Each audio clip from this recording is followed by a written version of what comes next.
Race day with hardly a cloud in the sky and everything pointed to the day turning into a scorcher. Dry conditions out on the route meant dust was going to be a major problem, and Donaldson prologue results indicated a couple of the crews involved in the production vehicle championship fight were in for a tough day. Duncan Force and Rob Howie were scheduled to start 26th, with Terence Marsh and George Smallberger 42nd and Thomas Rundle and Juan Moore 47th. Leading the production vehicle category from 5th was Rubicon crew Labuskaghni and Erasmus. Ek voel 'n bietjie druk, maar nie te groot nie. Ek dink ons vat dit nie te moeilik om voor te ry nie, maar dit gaan bietjie stowwerig wees. Daar's 4 beds voor ons, so dit gaan moeilik gaan. The final countdown to the start produces a gradual increase in pre-race tension, with off-road enthusiasts mingling with competitors and technical crews. Off-road racing is a family-orientated sport, and there's an interaction among teams and spectators that's not often found in other branches of motorsport. 4 special vehicles were scheduled to start before the first production vehicle, with races these days run in real time and crews setting off according to their Donaldson prologue times. Teams in the production and special vehicle categories compete in what are effectively 2 races within a race, and gone are the days when cars set off at 2-minute intervals known as dust gaps. The system of running races in real time and with cars starting according to their prologue performance sees to it that there is plenty of action from the moment the race gets underway. Unless there are exceptional circumstances, the real-time system also ensures that cars out on the route are running in race order, and this makes it easier for enthusiasts to follow the fortunes of their favorite teams. The Donaldson prologues that precede all races on the ABSA Off-Road Championship calendar always produces close times in midfield. Watching batches of production and special vehicles engaging in immediate combat provides spectators with an exciting spectacle and produces plenty of early race drama. It also keeps the starters busy.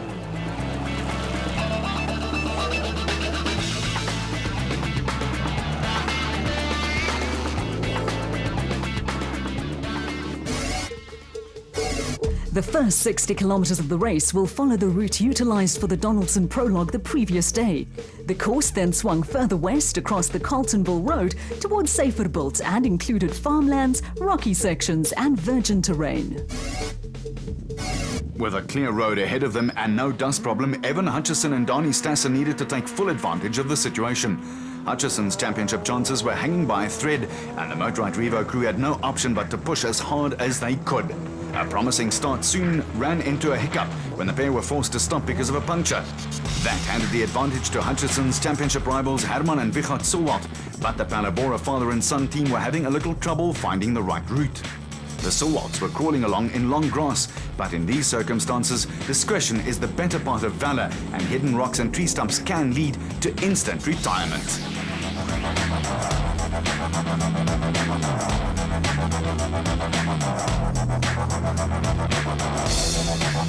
Once they were back on the right track, the Sulwalds were able to pick up the pace and moved into the race lead when they went past Evan Hutchison and Donnie Stassen, who were busy changing wheels. The Motorwhite Revo crew also lost places to teammates Mick and Ryan Harper in the Motorwhite Bat, and KwaZulu-Natal pair Clint Gibson and Gary Campbell, who were running strongly about half a minute behind the Harpers. Hutchison and Stassen then lost another place to production vehicle leaders Pikkie Labuskaghni and Rikus Erasmus in the Rubicon Racing Toyota Hilux. When the Motorrad Revo got going again, it was immediately passed by Brett Parker and VZ van Sail in the Cincinnati Jimco, and Hutchison's title chances were suddenly starting to look very bleak. From a position of strength at the front of the field, Hutchison and Stassen were now in a dust zone, where overtaking was easier said than done, and looming up behind them were Nandis and Louis Alberts, who had built up a head of steam in the Rapsa Bat.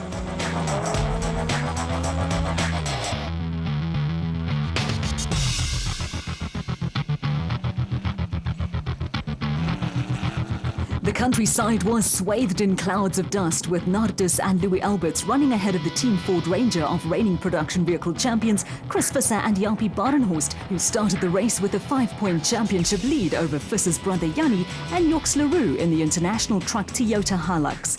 The Ford crew were just over a minute behind production vehicle leaders Pikkie Labuskaghni and Rikus Erasmus, and were being chased by the Atlas Copco Bat of Johan van Staden and James Rousseau.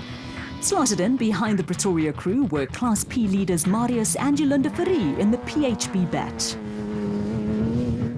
The versatile Anthony Taylor and Chris Birkin made a steady start to the race in the Team Castrol Toyota Hilux. Taylor is a multiple circuit racing champion who won his first SA title as a 16-year-old and was looking for his third RFS Magalies 400 win in a row after previous successes with Robin Houghton. The pair picked up a place on the road when they went past Marius and Yolanda Ferrie, and then the bane of an off-roader's life struck and further progress was halted by a puncture. That lifted Jannie Visser and Joks Leroux, the season surprise package, into third in the International Truck Toyota Hilux. Problems for Taylor and Birkin also saw RFS BMW X3 veterans Hannes Grobler and Henny ter Steege move up a place among the production vehicles. And they also picked up a place on the road when they went past Gerard and Kobe du Plessis, who were also changing wheels.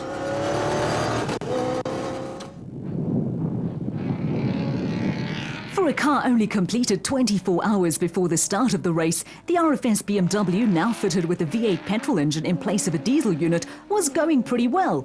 The BMW was sounding healthy, but was being chased down by the du Plessis, who were up and running again and lost no time in winning back the place they had earlier lost to Grobler and ter Steege.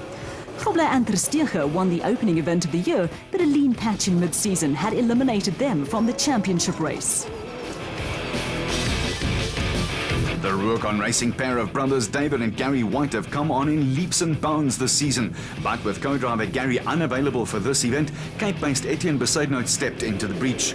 White and Besaidnout picked up a place on the road when they went past Anthony Taylor and Chris Birkin, but steaming up behind them were reigning champions and championship leaders Collie and Quinton Silwat, who were hit with a Donaldson prologue body blow that left them with work to do if they were to make sure of 7th place or better to secure back-to-back championships. The Silwalds quickly picked up a place when they went past the Unifreight Ford Ranger of Kobus van Tonder and son-in-law Freddie Creel. Making up positions is never easy in dusty conditions, and much depends on cooperation from the crew being overtaken. Picking up a place by going past a stranded Cliff Weichelt and Johan Smalberger was no problem, and then Malcolm Koch and Johan Berger kindly moved out of the way in the Koch & Sons Toyota Hilux. In a short space of time, the elegant field bat had made up 3 places on the road.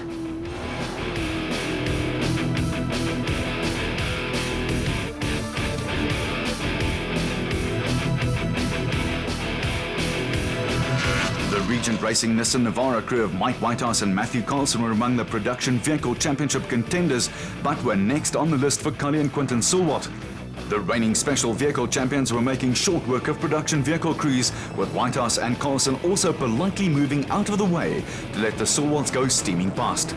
The Regent Racing crew were taking a conservative approach and lost another place to Malcolm Koch and Johan Berger, who were also among the 7 production vehicle crews that started the day with that mathematical shot at winning the title. For Koch and Berger, the title chance was purely mathematical, and they had to win the race with all the crews ahead of them failing to score points. For all that, the Northwest crew were going along steadily, and it also passed Class D leaders Dion Venter and Ian Palmer in the 4x4 Mega World Toyota Hilux. Venter and Palmer were the reigning champions, but a dodgy spell early in the season saw them drop out of contention, with a consistent LMC Land Rover crew of Jack and Sardel Oosthuizen taking control of the championship. Behind Venter and Palmer, the Free State pair of Kobus van Tonder and Freddie Creel were having a steady run and would die for a good result in the nicely turned out Unifreight Ford Ranger. Brothers Eduardo and Ricardo Agazi from the Democratic Republic of the Congo added an international flavor to proceedings, with the pair under a little pressure from another Free State crew in Peter Ruthven and Rudy Brits, who were out in a second Rubicon Racing bat.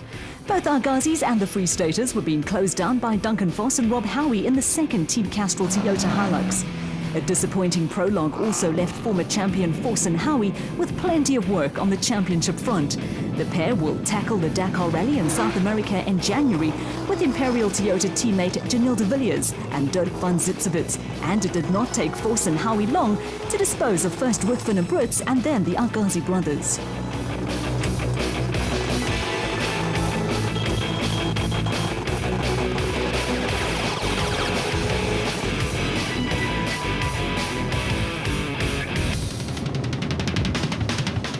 A disappointing prologue had also left Gary Bertelt and Andre Vermeulen with plenty of work in the Atlas Copco Toyota Hilux, which, like the factory cars, is now V8 powered. Bertelt and Vermeulen were also closing in on Peter Ruthven and Rudy Brits, as well as Eduardo and Ricardo Agazi, and behind them there was a close battle between the N1 4x4 Toyota Land Cruiser of Louis Weichelt and Francis Bushma and the Orange Works Porter in the hands of Daniel and Louw Zili. They were being chased by yet another father and son crew in Higu and Jaap de Bruin, with the Micron XL Toyota Hilux also the victim of Donaldson prologue woes. Mpumalanga brothers Johan and Werner Horn had decided on taking a cautious approach in the Malalan Toyota Land Cruiser and were running ahead of early Class B leaders Keith and Andrew Maganete in their Zarko.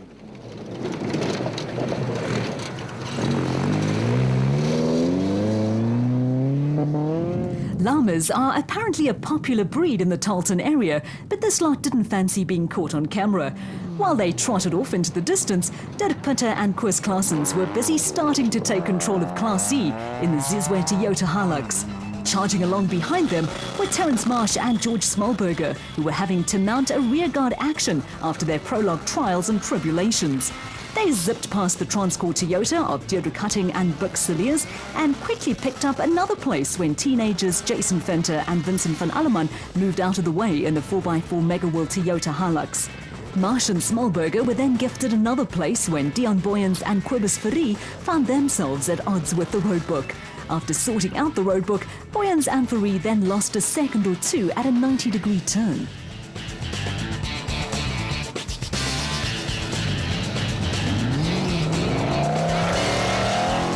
It all added up to Boyens and Free falling into the clutches of Kutsia and Sandra Labuschagne in the Raconic Zarko, who had Deirdre Hunting and Buck Cillier hot on their heels in the Transcore Toyota Hilux. At this stage, Hunting and Cillier were more than 3.5 minutes behind class leaders Dirk Pitter and Koos Claessens. Championship contenders Thomas Rundle and Juan Moore also suffered from Donaldson prologue woes, which did not do their title hopes much good. Then matters got a whole lot worse when they rolled the Baden Racing Nissan Navara 2 kilometers from the start.